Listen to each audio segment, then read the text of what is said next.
요즘 뉴스만 보면 공천이다 뭐다 시끄럽죠? 우리가 알고 있는 정치인들이 연이어 탈당하고 있다는 이야기도 들리고요. 후회합니다. 탈당을 하든지. 탈당을 하고 난 이후에도 총선 전에 이 중요한 과정, 여러분은 얼마나 알고 계신가요? 정치가 어렵게 느껴지시는 분들도 이해할 수 있게 공천과 관련된 이야기들 싹 정리해 드릴게요.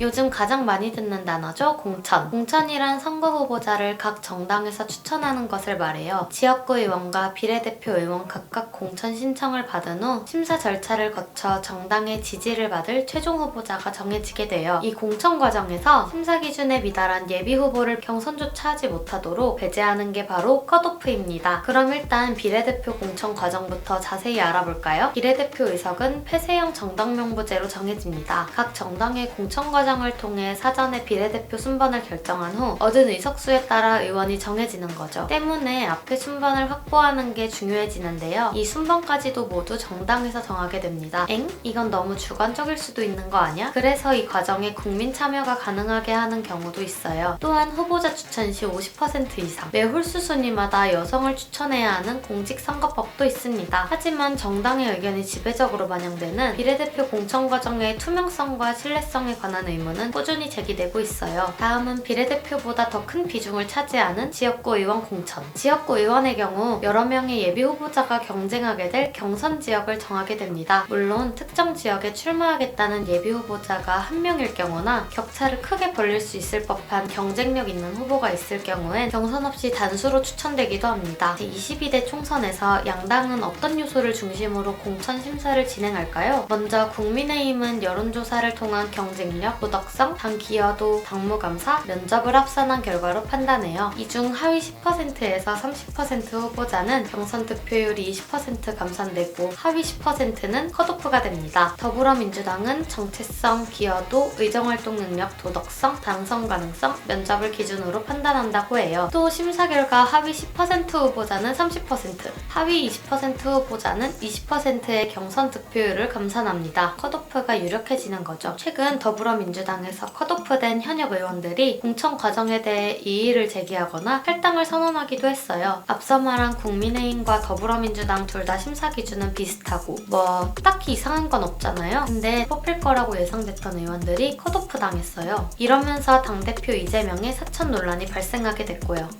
이의 제기를 할 만한 게 박용진, 윤영찬, 설훈, 박영순 등 현역평가 하위 20%에 속한 상당수가 비명계 의원이었거든요. 게다가 불공정 여론조사에 관한 사실이 밝혀지며 잡음은 점점 커졌어요. 지난 27일엔 임종석 의원이 컷오프되고 고민정 민주당 최고위원도 사퇴를 선언하는 등 여전히 심한 내용을 겪고 있어요. 사천 논란은 과거 총선에도 있던 건데요. 바로 지난 총선, 지금과 반대로 현 국민의힘인 미래통합당에서 공천파동이 일어났어요. 공천관리위원장이었던 김영호가 소위 김영호 퀴즈라고 불리던 자신의 최측근들을 공천했다는 거였죠. 잡음이 커지자 김영호 위원장은 결국 사퇴했고 컷오프된 후 권성동, 김태호, 윤상현, 홍준표 의원이 무소속으로 출마했다가 지역구 의원으로 당선됐어요. 총선 전까지 치열하게 이루어지는 공천 과정을 알아봤는데요. 1Q60에서도 앞으로 더 많은 선거 관련 이야기들 들려드릴게요. 알고 싶은 내용이 있으시다면 구독하시고 댓글로 알려주세요.